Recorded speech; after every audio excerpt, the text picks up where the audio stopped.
بسم اللہ الرحمن الرحیم۔ محترم خواتین و حضرات، امید ہے آپ سب خیر و عافیت کے ساتھ ایمان و یقین کی بہترین حالت میں ہوں گے۔ آج ہم اللہ تبارک و تعالیٰ کے فضل و کرم سے ایمانداری کے موضوع پر بات کریں گے۔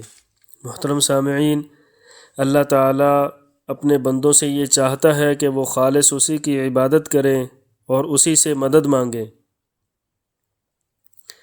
ایک سچے مسلمان کے سامنے یہ اہم بات رہنی چاہیے کہ میرا اللہ مجھے ہر وقت دیکھ رہا ہے، وہ میرے ساتھ ہے اور میرے ہر عمل پر جزا یا سزا کا فیصلہ سنایا جائے گا۔ قرآن کریم میں ہے، اور تم جہاں کہیں ہو وہ تمہارے ساتھ ہے، اور جو کام بھی تم کرتے ہو اللہ تعالیٰ اس کو دیکھتا ہے۔ اس لیے ہر مسلمان کو چاہیے کہ اپنی زندگی کے ہر شعبے میں ایمانداری سے کام کرے اور بے ایمانی سے دور رہے۔ ایمانداری کہتے ہیں اپنی ذمہ داریوں اور فرائض کو دیانتداری اور اخلاص قلب کے ساتھ پورا ادا کرنا۔ ایمانداری کا مقصد یہ ہے کہ ہم دنیا کے ہر شعبے میں اور زندگی کے ہر مرحلے پر اپنے فرائض درست طریقے سے ادا کرنے والے بن جائیں، تاکہ دنیا اور آخرت میں بھی ہم کامیاب ہوں اور ہماری ذات سے دوسروں کو بھی فائدہ پہنچے۔ اللہ تعالیٰ نے دنیا اور آخرت میں کامیابی کے حصول کے لیے کچھ اصول متعین فرمائے ہیں جن پر عمل کر کے انسان کامیابی حاصل کر سکتا ہے۔ ایمانداری ان میں سے ایک اہم اصول ہے۔ ایمانداری اختیار کرنے والے شخص پر ممکنہ طور پر کچھ حالات آ سکتے ہیں، لیکن اس کا دل مطمئن رہتا ہے اور انجام کار دنیا میں بھی اسی کو کامیابی ملتی ہے اور آخرت میں بھی سکھ چین کی زندگی نصیب ہوتی ہے۔ حدیث شریف میں ہے، سچا ایماندار تاجر قیامت کے دن انبیاء علیہم السلام اور صدیقین اور شہداء کے ساتھ ہوگا۔ یعنی دنیاوی کام بھی ایمانداری سے کرنا اللہ تعالیٰ کو اتنا زیادہ پسند ہے کہ اس کے صلے میں آخرت میں اللہ تعالیٰ ایسے لوگوں کو اپنے مقرب بندوں کے ساتھ رکھے گا۔ ایمانداری اختیار کر کے انسان ایک محفوظ راستے کا انتخاب کرتا ہے، کیونکہ اگر ہم روزمرہ زندگی کی طرف دیکھیں تو ہمیں معلوم ہوتا ہے کہ ایمانداری کا ہمیشہ اچھا صلہ ملتا ہے۔ ایک ایماندار شخص کی ہمیشہ قدر کی جاتی ہے اور اسے قدر و منزلت کی نگاہ سے دیکھا جاتا ہے۔ ارد گرد کے لوگ اسے پسند کرتے ہیں۔ ایماندار شخص لوگوں کے لیے رہنما کی طرح ہوتا ہے۔ لوگ بھی اس سے اپنی پریشانیاں بانٹتے ہیں، کیونکہ وہ سمجھتے ہیں کہ ایمانداری کی برکت سے اللہ تعالیٰ نے اس شخص کو وہ صلاحیت دی ہے کہ وہ ان کو درست مشورہ دے سکتا ہے۔ محترم سامعین،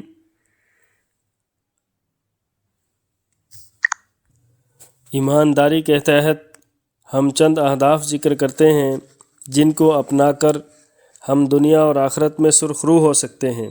سب سے پہلا ہدف یہ ہے کہ ہم اپنا وقت ایمانداری سے خرچ کرنے والے بنیں۔ حضرت ابو درداء رضی اللہ تعالیٰ عنہ فرماتے ہیں کہ اے ابن آدم، تم تو بس چند دنوں کا مجموعہ ہو۔ جب تمہاری زندگی کا ایک دن گزر جاتا ہے تو گویا تمہارے وجود کا ایک حصہ جٹ جاتا ہے۔ اس قول سے وقت کی اہمیت کا بخوبی اندازہ ہوتا ہے، لہذا ہمیں چاہیے کہ ہم وقت کی قدر کریں۔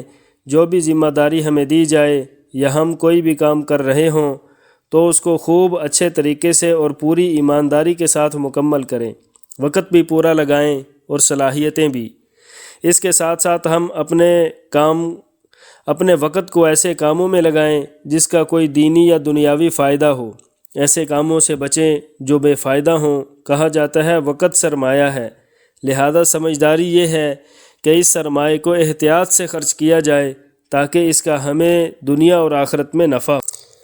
قرآن کریم میں ہے، زمانے کی قسم، انسان در حقیقت بڑے گھاٹے میں ہے سوائے ان لوگوں کے جو ایمان لائیں اور نیک عمل کریں۔ اللہ تعالیٰ کا ارشاد ہے، اے ایمان والو، اللہ سے ڈرو اور ہر شخص یہ دیکھے کہ اس نے کل کے لیے آگے کیا بھیجا، اور اللہ سے ڈرو، یقین رکھو جو کچھ تم کرتے ہو اللہ تعالیٰ اس سے پوری طرح باخبر ہے۔ رسول اللہ صلی اللہ علیہ وسلم نے فرمایا، بے شک صحت اور فارغ وقت اللہ تعالیٰ کی نعمتوں میں سے دو نعمتیں ہیں جس کے بارے میں بہت سے لوگ دھوکے میں پڑے ہوئے ہیں۔ اور رسول اللہ صلی اللہ علیہ وسلم نے فرمایا، لوگوں میں سے ہر شخص جو صبح کرتا ہے وہ اپنے نفس کو فروخت کرتا ہے، پھر یا تو وہ اپنے آپ کو جہنم سے آزاد کروا لیتا ہے یا ہلاک کر دیتا ہے۔ ایک اعرابی دیہات کے رہنے والا دیہات کے رہنے والے نے آپ صلی اللہ علیہ وسلم سے عرض کیا بہترین انسان کون ہے؟ آپ صلی اللہ علیہ وسلم نے فرمایا جس کی عمر لمبی ہو اور اعمال اچھے ہوں۔ علامہ ابن قیم رحمہ اللہ فرماتے ہیں وقت کا ضائع کرنا موت سے زیادہ سخت ہے، کیونکہ وقت کا ضائع کرنا آپ کو اللہ تعالیٰ اور آخرت سے کاٹ دیتا ہے، جبکہ موت آپ کو صرف دنیا اور اہل دنیا سے کاٹتی ہے۔ محترم سامعین، دوسرا ہدف ہمارا یہ ہونا چاہیے کہ ہم اپنے مالی معاملات میں ایمانداری اپنائیں۔ دین اسلام نے مالی معاملات کی صفائی پر بہت زیادہ زور دیا ہے، اور کسی بھی مسلمان کا مال دوسرے مسلمان پر اس کی دل کی خوشی کے بغیر حرام قرار دیا ہے۔ رسول اللہ صلی اللہ علیہ وسلم نے اپنے آخری خطبہ حج میں بہت سی اہم باتوں کے ساتھ اس طرف بھی توجہ دلائی تھی۔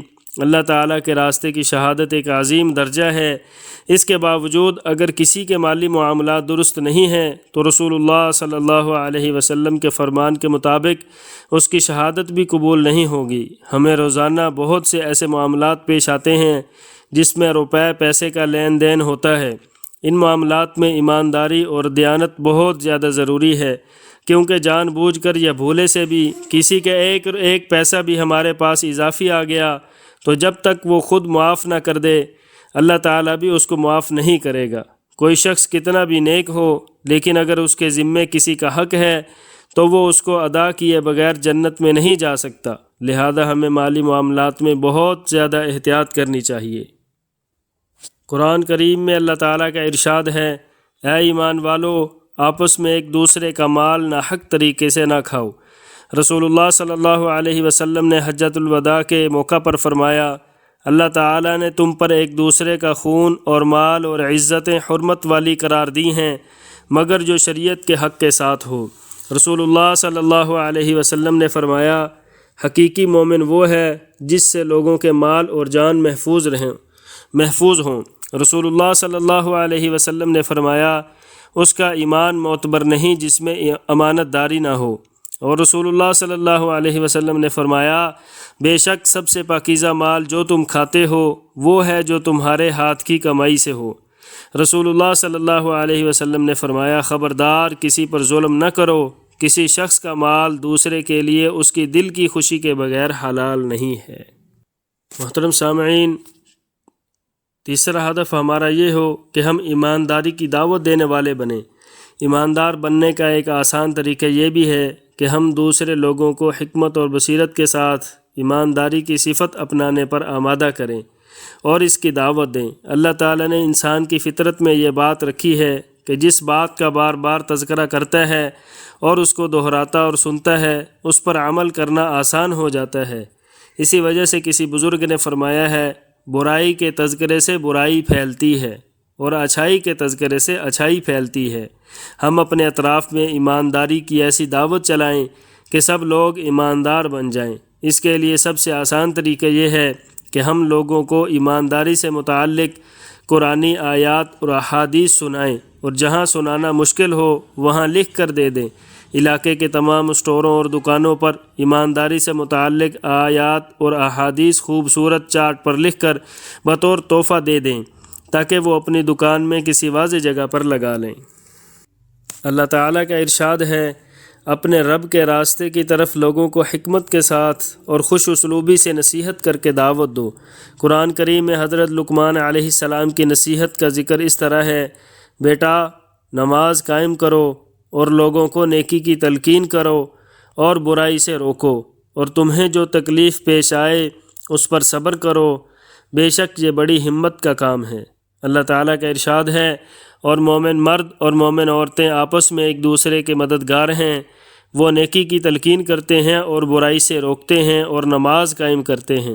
رسول اللہ صلی اللہ علیہ وسلم نے فرمایا تم میں سے ہر ایک پر روزانہ جسم کے ہر جوڑ کے بدلے میں صدقہ واجب ہے، ہر تسبیح صدقہ ہے اور ہر تحمید صدقہ ہے اور ہر اچھی بات کا حکم دینا صدقہ ہے۔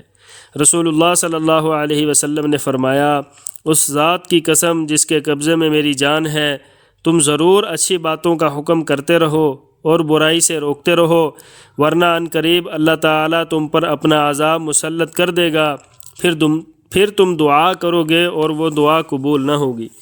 رسول اللہ صلی اللہ علیہ وسلم نے فرمایا، امانت داری آسمان سے بعض لوگوں کے دلوں کی جڑوں میں اتری، یعنی ان کی فطرت میں داخل ہے، اور قرآن مجید نازل ہوا تو انہوں نے قرآن مجید کا مطلب سمجھا اور سنت کا علم حاصل کیا، تو قرآن اور حدیث سے اس ایمانداری کو جو فطری تھی پوری قوت مل گئی۔ محترم سامعین، کوشش کر کے ایماندار لوگوں کی معیت اور صحبت اختیار کی جائے۔ انسان اپنے اطراف کے ماحول سے بہت زیادہ متاثر ہوتا ہے۔ کوئی بھی اچھی یا بری صفت یا عادت اپنانے میں ماحول اور مجلس کا بہت زیادہ اثر ہے۔ اچھی مجلس اور ایماندار لوگوں کی معیت میں رہنے کی برکت سے انسان میں ایمانداری اور دیانت کی صفت پیدا ہوتی ہے، کیونکہ ایک انسان جب کانوں سے ایمانداری کو سنے گا، آنکھوں سے ایمانداری دیکھے گا اور اس کی دینی اور دنیاوی برکات اس کو نظر آئیں گی تو اسے بے ایمانی سے نفرت اور ایمانداری سے محبت ہو جائے گی۔ لہذا ہمیں چاہیے کہ ایسے لوگوں کو دوست بنائیں اور ایسے لوگوں کی مجلس اپنائیں جو ایماندار اور دیانتدار ہوں، تاکہ ہمارے اندر بھی یہ صفت پیدا ہو جائے۔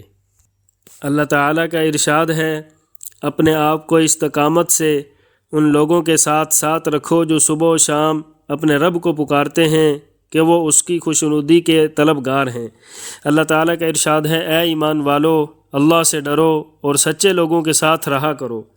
رسول اللہ صلی اللہ علیہ وسلم نے فرمایا، نیک ساتھی کے ساتھ رہنا اکیلے رہنے سے بہتر ہے، اور اکیلا رہنا برے ساتھی کے ساتھ رہنے سے بہتر ہے۔ رسول اللہ صلی اللہ علیہ وسلم نے فرمایا، اچھے ساتھی اچھی مجلس کی مثال عطر والے کی طرح ہے، اگر تجھے اس کا عطر نہ بھی ملے تو اس کی خوشبو تو ملے گی ہی۔ اسی طرح رسول اللہ صلی اللہ علیہ وسلم نے فرمایا، اہل ایمان صلحاء کے علاوہ کسی کی مصاحبت اختیار نہ کرو اور تمہارا کھانا نیکوکار لوگ ہی کھائیں۔ رسول اللہ صلی اللہ علیہ وسلم سے سوال کیا گیا کہ ہم جن کے ساتھ اٹھتے بیٹھتے ہیں ان میں سب سے اچھا شخص کون ہے؟ تو آپ صلی اللہ علیہ وسلم نے فرمایا، جس کے دیدار سے تمہیں اللہ یاد آئے، جس کی گفتگو تمہارے علم میں اضافہ کرے اور جس کا عمل تمہیں آخرت یاد دلا دے۔ محترم سامعین، اللہ جل شانہ سے دعا ہے کہ اللہ جل شانہ ہمیں جو کچھ کہا سنا اس پر عمل کرتے ہوئے دوسروں تک پہنچانے کی توفیق عطا فرمائے۔ اللہ تعالی ہم سب کا حامی و ناصر ہو۔ لا الہ الا اللہ، لا الہ الا اللہ، محمد الرسول اللہ۔